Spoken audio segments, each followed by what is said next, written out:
Bom dia. My name is Bruce Momjian. It is a great pleasure to be with you here today. I have been to 5 other Brazilian cities, but this is the first time I've been in João Presa, and I'm enjoying it very much. I will be staying until Sunday. So Saturday, I plan to see more of the city. I've been walking around a lot. From here, I go to London. There was a PG Day in London on Tuesday. And then I go to Rotterdam, the Netherlands, where there's another conference on Friday. We have conferences coming up in New York City, in Riga, Latvia. We have one. I'm attending some other smaller ones. So obviously, it's a very big time for Postgres, big season for us. This is actually the slides that you cannot see. This is actually a new talk. Oh, yes, great. This is actually a new a new talk just for this audience.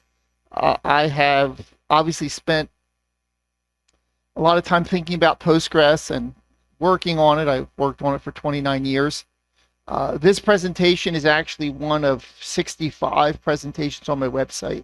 So right here, this QR code or this website, you can find these slides and any other slides that you might be interested in. The reason I wrote this talk is that, as you may know, Postgres' position in the world has changed in the past several years pretty rapidly. So this talk attempts to explain that rapid change and look to the future. I want to talk about Postgres becoming the dominant relational database. This is new for our community. We've always been the underdog or the small project out there. At least that's how I remember it. But we have to now accept that we're in a much larger environment and people are going to be looking at us much more critically than they have in the past. Second, and I'm going to explain why. Second, we're going to talk about extendability. That's part of Postgres. It was not understood to be very important in the early years, but it certainly is now. And finally, I want to talk about Postgres as a global project. And there's been a lot of discussion about sanctions and tariffs and so forth. I'm going to talk a little bit about how that would potentially impact Postgres. But I will also be talking about some of the history from Brazil. Some of you may not know the history of Brazil and Postgres. It actually is quite interesting how things have changed in Brazil for Postgres over the past 20 years. So I'm gonna talk a little bit about that as well. This is not a technical talk, but I have managed to create a PSQL output that effectively is a sort of a puzzle. Every word on here is effectively related to something in the presentation. So I have some hints at the end, but we'll look at it at the end. But effectively, this is a little puzzle I've added to make it a little more interesting. So let's get started. Again, I've been with Postgres for 29 years. Postgres itself goes back 39 years. And we've, up until the past couple years, always been a smaller player in the relational database market. But in the past several years, and I'm going to explain why, Postgres is now effectively becoming the dominant relational database. Now, there's different ways of measuring this. There's popularity, there's deployment size, there's sales, volume, a whole bunch of different ways. But clearly, if we look at just the number of events we have and the amount of activity we have, Postgres is effectively becoming dominant. If we look at, this is a survey from Stack Overflow. It comes out every year. We've been at the top for several years now. But for me, looking at all of the other databases here, they're pretty much all declining, right? Except for Postgres, which is growing. All the other ones are basically getting smaller. Now you could argue that MongoDB maybe is stable, but I'm not sure. But the other one, SQLite has a special place in embedded. That's not going to change. But the other ones are pretty much declining. So if we project out to the future, if Postgres is not the dominant relational database, who's it going to be? Is it somebody on this list? I don't think so. Is it someone else? Maybe. But we have to, for me, I have to start thinking that now we're not the small player anymore, and now we have much larger responsibilities and much larger a much larger sphere of influence that we have to basically get used to. So again, I started, there was 100 some people, very, volunteered for the first 4 years. But now we clearly are a big player, and you talk about, I'll show later, some of the influences that we have. Now, you might think that this is made up, that what I'm talking about you might think an open source database can't possibly be the leading database. Like, why? How could that happen? There's so many big companies who are involved in the relational space. How could Postgres be a big player? Well, effectively, when I was a consultant in the 90s, these were the dominant operating systems. But if you look today, these operating systems are effectively end of life. Nobody would deploy new on them today. Linux effectively took over most of this market, FreeBSD and some others as well. But they're just the idea that Postgres, that an open source database is dominant, is as crazy as an open source operating system being dominant, which has happened. So if we've seen Linux take over the operating system space, it's not unreasonable that, and this was Sun, IBM, and HP. So if Linux is able to take over those, potentially Postgres could take over. Same thing in the database market. When I was a consultant in the 90s, Informix and Ingress, actually numbers 5 and 6. These were the databases that I used as an engineer. Again, nobody's using those today, at least brand new. Sybase, again, everyone's leaving. Interesting, all three of the top ones are supporters of Postgres. So there is an Oracle Postgres in the Oracle Cloud. IBM, which makes DB2, very supportive of Postgres. And obviously Microsoft has a huge team working with Postgres. So again, there's not a whole lot here left that have not already either gone away or they're now embracing Postgres. And why is this? Why has Linux been able to take over the operating system market? Why has Postgres potentially able to take over the relational market? And it has to do with efficiency of development. It's effectively impossible for proprietary companies to bring the level of skill and the efficiency of development inside a company to be as good as what happens in the open source world. So this is what happens inside a company. All of the process in development has to happen on the left-hand side, and then the right-hand side is when people get the software. So the users and the developers are separated out. The salespeople really control what happens in the product, and the users are very limited in how much they can see. And again, this is incredibly slow.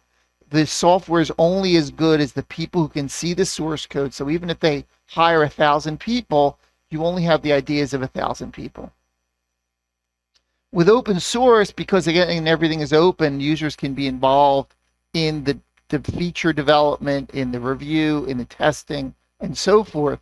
And instead of having 1,000 people who can see the code and potentially give you ideas, you have hundreds of thousands sometimes who are able to get involved. So This is tremendously different. This is the reason that Linux was able to effectively get rid of the proprietary operating systems. And this same process is the same process that Postgres effectively would use and is using now to minimize the existing proprietary relational systems.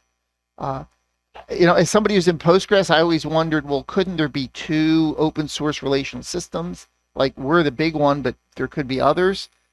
People have tried, but effectively, if you look at history and obviously that chart at the beginning, it looks like we're it. It doesn't look like there's anybody currently, also in the relational space as open source. Now, that could change, and frankly, the reason we're successful is because we're a very open community and a very efficient community. If we become diseased, if we become rigid, if we become inefficient and unwelcoming, then potentially other groups could form. So again, if you look, for example, at MariaDB forking off of MySQL, or somebody could fork off of Postgres, create a new community, or they could start a relational system from some other source code. It's possible, but right now, I don't currently see that. When I started, Postgres was kind of down at the bottom here in terms of features, performance, and reliability. But what you can obviously see is that Postgres was increasing much quicker than everyone else. And because of that, if it doesn't matter how far you start at the bottom, if you have enough, as long as you increase quicker than everyone else, you'll pass them. Now you might not live long enough, but again, we've lived long enough, fortunately, most of us, to see that cross and to see effectively not only is there value in Postgres being open source, but by all of these measures, Postgres is a superior product, a superior option for enterprises who need data storage. I love this slide because effectively, when you're in a company, normal companies have one focus. They say we're going to focus on one thing for this year, and we're going to go that. And then they may change next year, but again, they try and focus on one thing.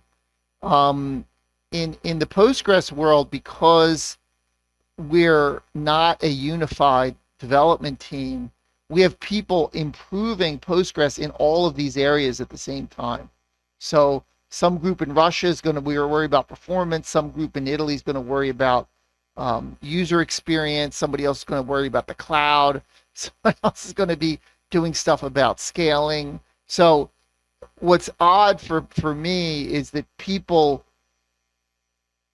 when I look at the release notes, and we do have a release coming out in September, later this month, I believe, you look at the release notes and it's not just one focus. It's adding things all over the place in all sorts of different directions.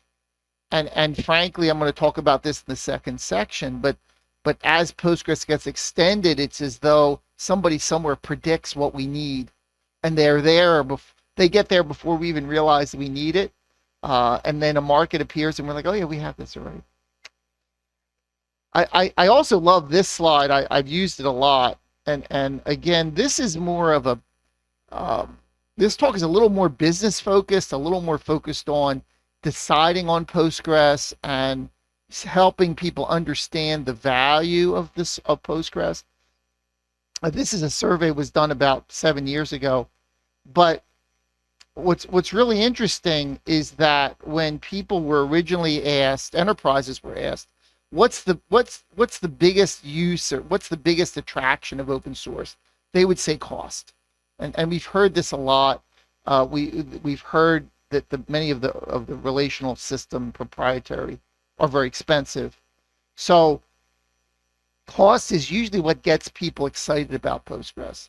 But when you go back 2 years after and you say, now that you've been using it for 2 years, what are the values that you have?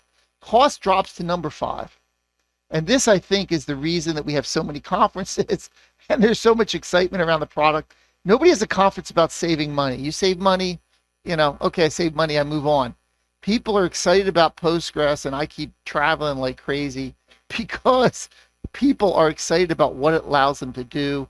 It's really the innovation, it's the freedom, it's the quality of the software, and obviously the ability to customize. Those end up being higher than cost when somebody comes out to look. So what's really interesting to me is that it's one thing that attracts them, but it's a different thing that gets them excited 2 years later. And again, this is another reason that most people who choose Postgres don't leave, because there effectively really isn't an other alternative that has anywhere near the value that Postgres has, and that's why again we keep getting bigger. So that's the architectural reason that we're so popular in the market in terms of the development process, in terms of having all these separate teams working on things. Another real key aspect that I want to focus on is extendability. Now, when I started in 1996, the source code had been 10 years in development at that point. So Postgres now, the source code is 39 years old.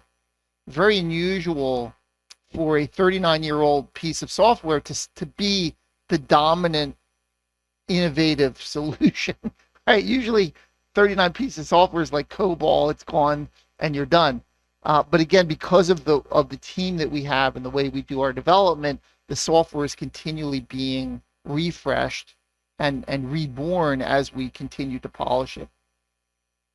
But 10 years before I started, Michael Stonebreaker out of University of California at Berkeley designed Postgres as a next generation Ingress. If anyone of you ever Ingress, I mentioned that on the slide. Ingress was written by Michael Stonebreaker in the 70s.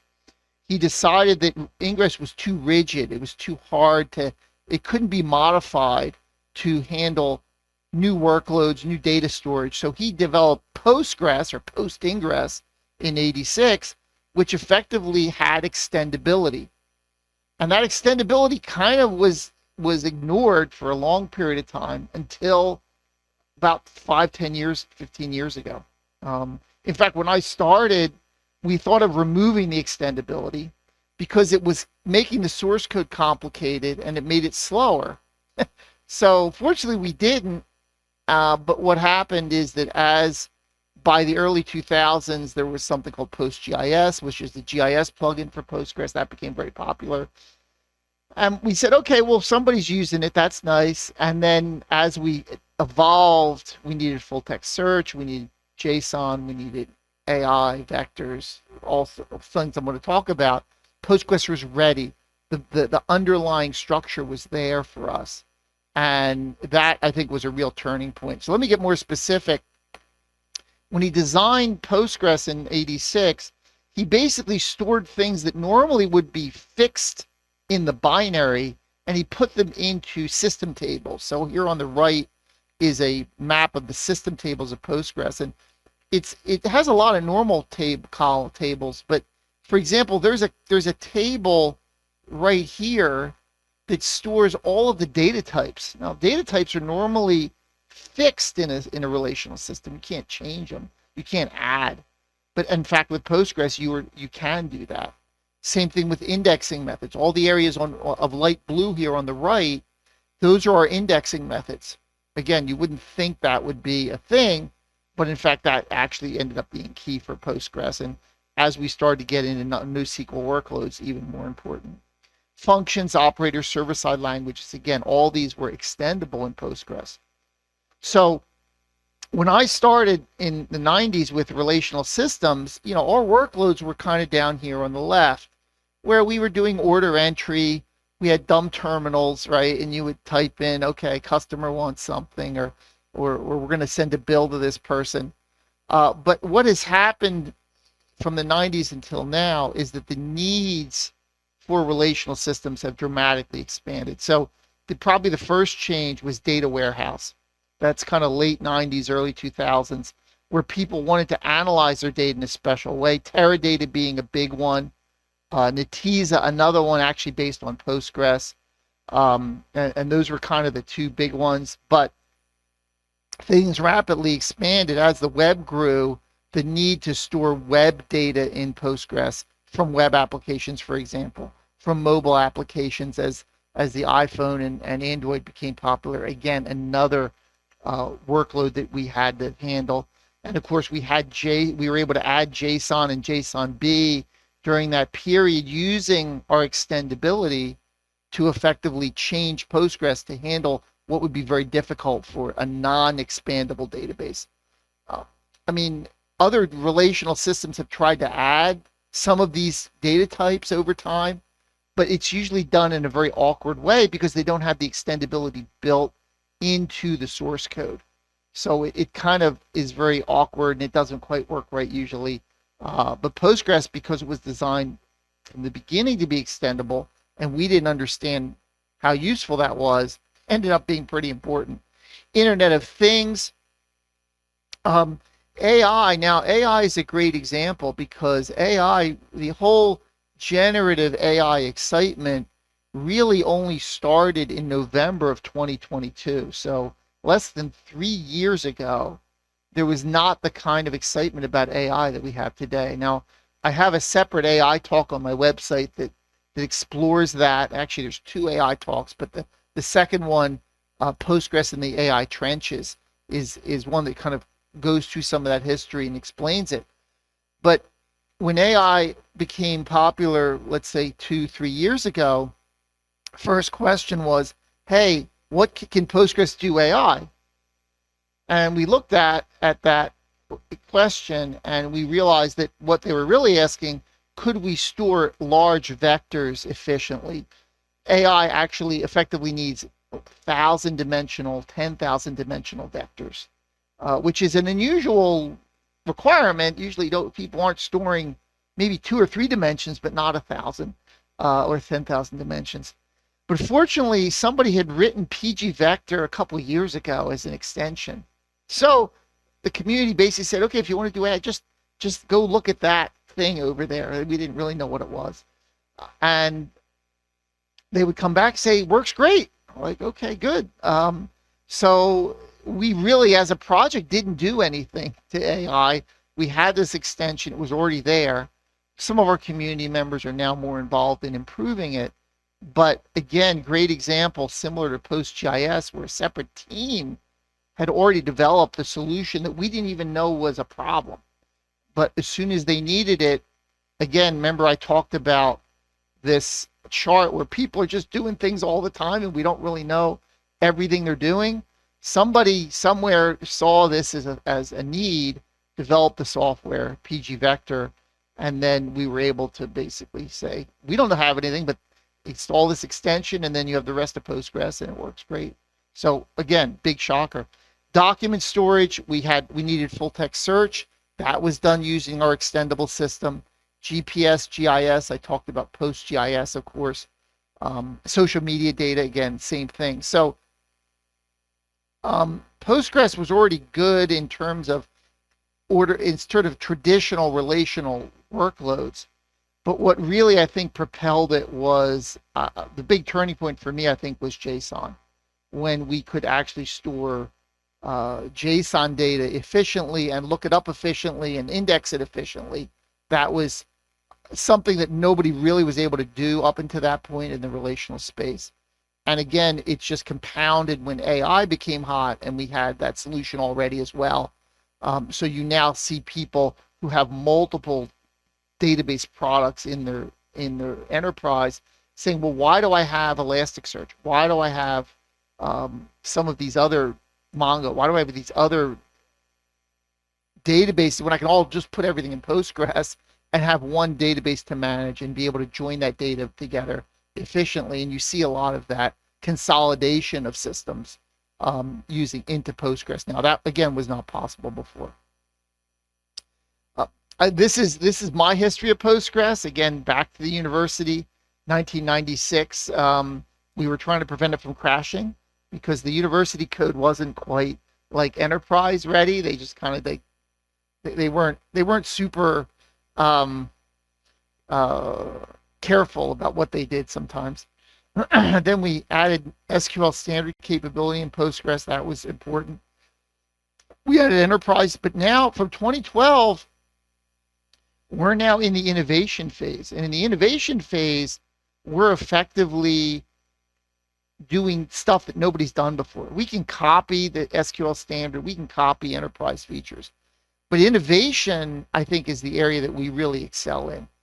And I think that's another reason that Postgres is advancing, because companies have a very difficult time innovating. They get stuck in what they've always done. It's very hard to bring new ideas in. It's very hard to get a team together to add things. Whereas we don't have a team. We just kind of let people do what they want, and again, bring in the best ideas. And that obviously has worked very well. So let me get, this is the third section. This is where I talk about Brazil. This is where I talk about sanctions, and this is where I talk about sort of the global nature of the project. By the way, you can actually see the places I visited there in the little dots in the corner. I think it's it looks like the Sao Paulo, Campinas, and San Jose de Campos is kind of bunched into the middle there, and then there's Brasilia and Porto Alegre there at the bottom, and we'll add a dot for Valpresso. It's probably tonight or tomorrow, but obviously you can see that there's a huge amount of activity. Now, we don't have much activity in Africa. That's kind of disappointing, but you know, we're gonna do our best. We did have a conference in Mexico City at the beginning of August, so I'm hoping for more Latin America activity. Certainly for me in Philadelphia, it's real easy to go, and I know a little bit of the area, so we're always looking to expand. We're always looking to get people involved. I do love this picture. Is there anybody from 2006 here?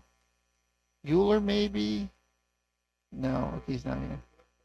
He came later. Okay. 2012. Okay. Okay. Yeah. So the great thing about this picture is that 85% of these people are still with our project, and this is 19 years ago, right? So very unusual to be able to keep this many people. I recognize almost everybody as still involved. We're a little older. You know, I'm on the right there. My hair is much darker, but again, most of our people are still around. And again, this is an indication of the health of the community, because we have this longevity, and people who get involved see that this is a very good use of their time. This is something they want to invest in more. Okay, so that's to me, that's exciting. I don't even know where to start with this. This is a chart of all of the contributions to Postgres in 2024. So this would be for Postgres 17. And what I really like about this is how many colors there are. Right? As I said before, we aren't really reliant on any one country or company for our success. You can see my company. I actually work for EDB. Been there for 19 years. That's the chunk there on the dark blue. But then we have Amazon, we have Microsoft, Crunchy Data, which is now part of another company. I think it's Snowflake. We have Fujitsu, Neon, which I think is part of DataStax, I think now. Self-employed, and again, it kind of goes all the way up into a little tiny sliver there. So we're pretty, this actually kind of talks about the weird process we have. Postgres is really not an entity. I know people talk about the Postgres Global Development Group, or they talk about the Postgres project, but legally there isn't really a Postgres project. There isn't like a nonprofit. We have a nonprofit that controls the copyrights and the trademarks, but that's not the part that works on the development. We have some nonprofits that do user groups or conferences, but again, that's a separate project. So we're very distributed, I guess, very similar to the way we do development. The whole legal structure of the project is either distributed or doesn't exist. So when somebody asked me, for example, and I was in Hong Kong in July, and they're very concerned. They're Hong Kong is becoming closer to communist China, and they're concerned about sanctions potentially on China if China invades Taiwan, right? All these political concerns they have, and they're like, well, how would Postgres be affected? And I look to Russia, and I'm like, well, Russia has a lot of sanctions, but our Russia community members are as involved with the project as they have been from the beginning. Our Russia developers go back, some of them before me. Oleg Bartunov, I think he's 92 or 94, I think 94, 1994. And they've been critical and hugely influential in making Postgres what it is today, particularly in the extendability section. So there has been no impact because we are not sanctionable in a way, because there isn't an entity that the government would really complain about. Now, if you contrast that with the Linux is run by the Linux Foundation. A Linux Foundation pays Linus. Linux Foundation owns all the infrastructure, all the servers, and so forth. So the Linux Foundation had to remove their Russian maintainers in about, I think it was November or October of last year, and in a very weird way, really not transparently, they just kind of removed them without explaining why. And then eventually, about a couple months later, a journalist figured out why. It turns out that because the Linux Foundation is based in the United States, and if you are helping Russian companies to develop software, you're not allowed to do that, and you're effectively supporting Russian companies. So if you're supporting a company that's sanctioned in Russia, and because you're a U.S. entity, because all your servers are owned by a U.S. nonprofit, then all of a sudden, Linux Foundation legal team said we have to remove a lot of the Russian maintainers. So this, I guess, a lot of open source projects have that hierarchical structure, but we don't. We're very flat. So again, it's kind of interesting how that process works. Looking here in Brazil, it's actually kind of interesting. When I started in '96, our big market was Japan. I don't know why, but Japan had embraced Postgres very early. They liked our internationalization, was very good. Probably within 6-7 years after I started, Brazil was actually our biggest market in terms of conferences. Biggest conferences were held in Brazil. So we think mid 2000s, late 2000s, Brazil was having conferences of 600 people, whereas we could pretty much do 300 maybe in another venue, maybe in Europe. And the US, we probably could only get about 200. And part of that was the first Lula administration was very open source supportive, because they saw it as a way of making Brazil independent in technology from the United States and other countries. So there was a huge push. I went to Brasilia for a conference. I remember we had a big party in one of those big government buildings, one of the famous ones, I guess the foreign ministry or whatever. And it was amazing. But what happened in 2014 when the Brazil economy went into decline, we lost the pieces that made that success, because the pieces that made that success were the staff who were excited about putting on the conference, the companies who were excited to be part of it and to help fund it and sponsor it, and then the people to attend it. So in the aftermath of 2014 in Brazil is a lot of our organizers moved to Europe to continue with IT jobs that I guess that were not available here anymore. The companies now, because they didn't have the government really backing them or really interested, really pulled back in terms of their funding. And then that the number of people who were really interested in attending obviously fell off.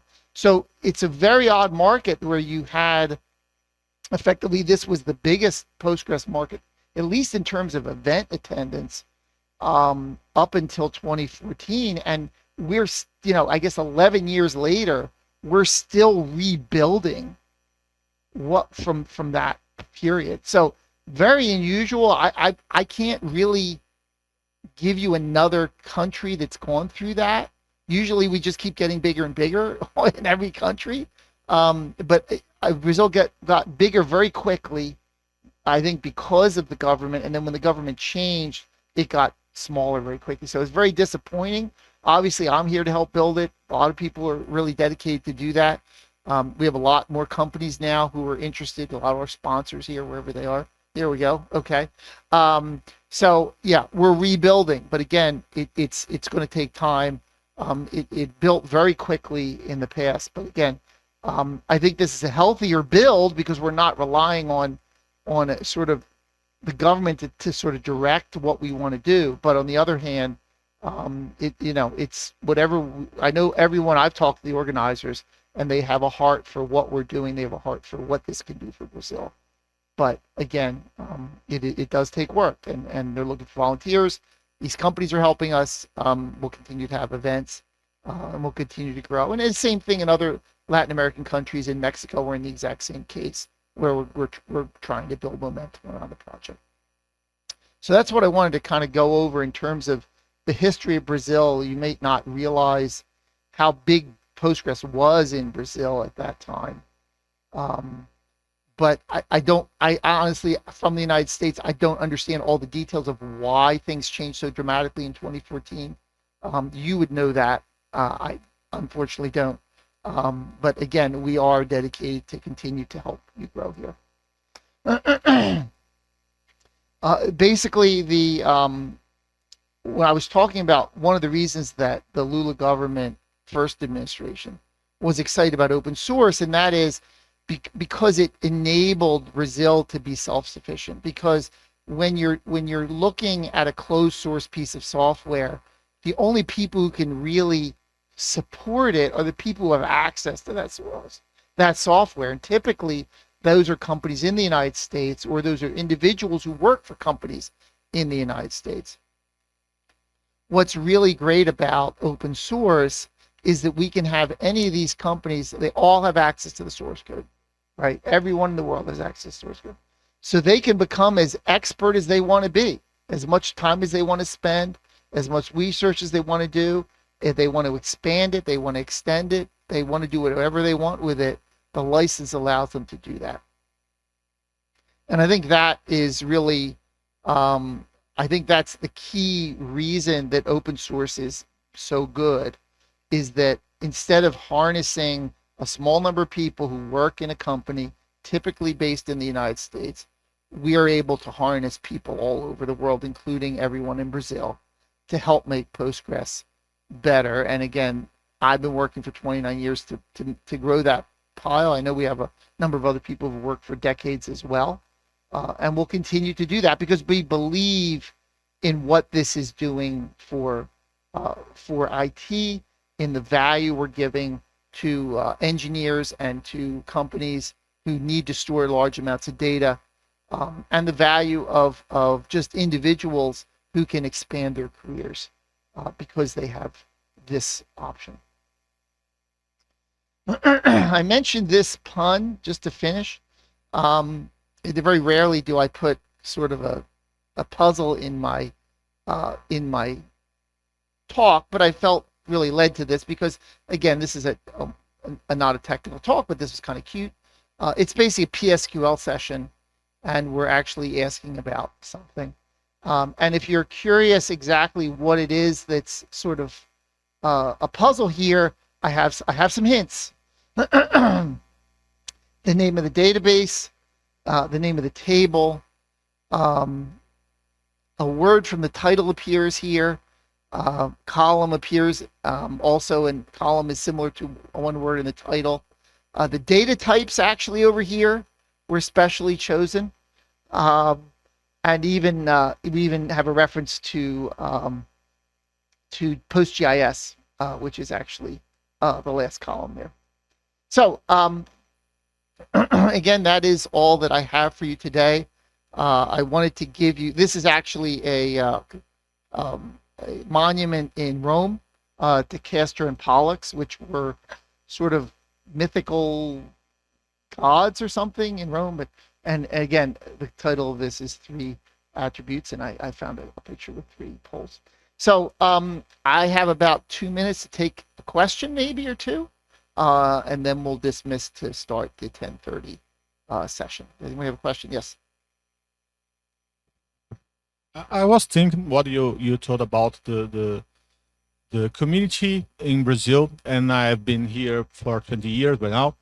And I think it's not only government change. That's a important step we have back in some years.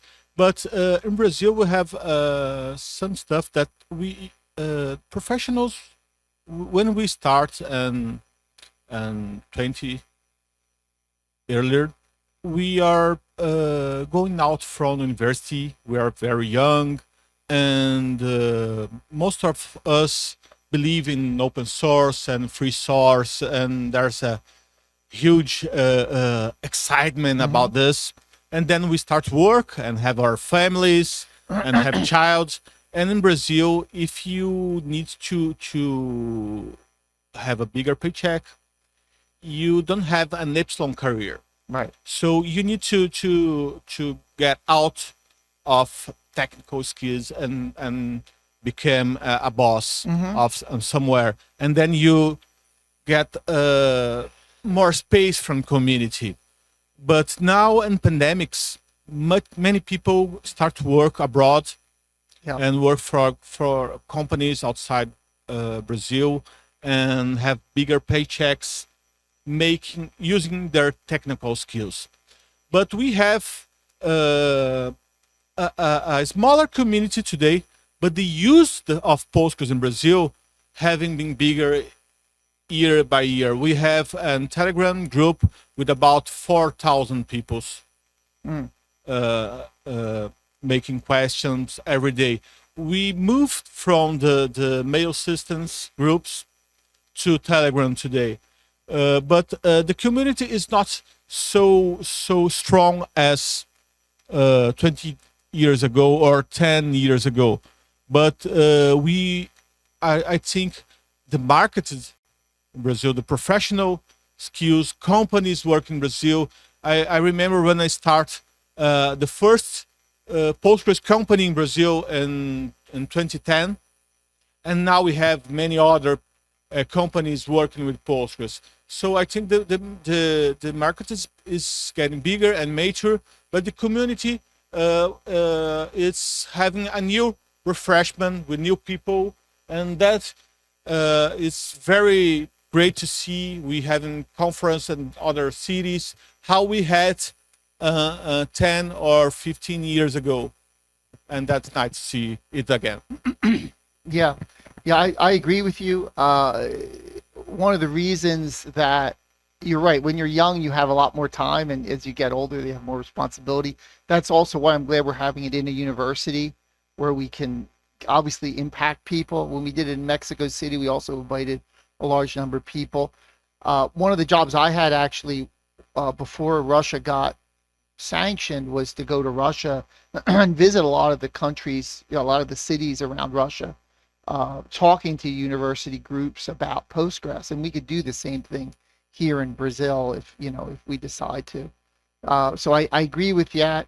You're also right that we are growing. It's just like I think EDB has a team of like I don't know 40, 60 people working from Brazil, which is great. So yeah, we need new people. We need that new excitement. I think we've been doing pretty well with that.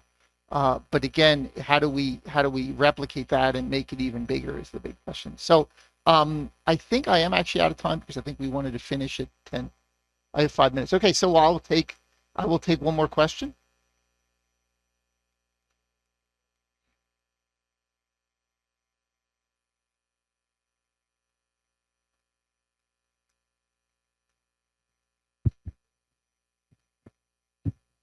Hi. I have a simple question actually. What were some of the biggest limitations you have to work around with Postgres? Because I mean, the Postgres we started using now as students, we're students. Hmm. I believe it's very different from the one you had to work with 28 years ago. You talked about JSON data storage, and when we started, it already had it. So what were some of the biggest limitations you had to work with and work around and create solutions for? That's a great question. I don't think anyone's ever asked me that question before. You know, I guess I'm at heart a pessimist, so I'm always worried that I'm not gonna make a mistake. Like we're not that something's going to happen and we're not going to be ready for it as a project, right? As a leader, that's one of the things you're responsible for is looking to the health of the project and making sure it stays healthy, right? So there have been a lot of changes in the industry, obviously, in that 20 years. Like JSON didn't exist 20 years ago, right? I mean, there wasn't even a JSON, so we didn't miss it because it didn't exist. AI, I would say we didn't have a need for. So what's really interesting to me is that every time we had a challenge, oh, we don't have this or we're missing that, somebody somewhere had already thought about it, and basically came along. So, for example, when virtual machines became popular, we were already a very easy system to put on a virtual machine because of the architecture. When cloud became important, and then in containers and Kubernetes, again, we were kind of naturally able to move into that market. Even when JSON came, we had already some very sophisticated indexing methods called GIN and GIST, which were ideal for indexing something that's very hard to do normally with a B tree index, JSON. So I guess the thing that surprised me is that when I started, Postgres was mostly something that open source people used. It wasn't something that normal enterprises would typically use. So really, the early years, people who loved open source would use Postgres, but everyone else who didn't care about open source, they would use the proprietary. And I think what's really changed is that there's been so many companies who come in to make installers. So it installs with one button. EDB packages some of these installers, right? Or putting it in all the clouds, right? We're in all the clouds now. You don't have to do anything; you just click, and all of a sudden you're procured. And the management of Postgres is now handled by the cloud provider or the tooling or PG admin and so forth. So every time I feel like we've kind of gotten a roadblock, somebody's just magically showed up and had whatever solution we needed, and it took about maybe 6 months to get whatever they had done good enough to get into Postgres. I think one of the odd things is because we're a global team, we have people in all these geographies. So if somebody like I remember people in Russia would see needs that we would never see.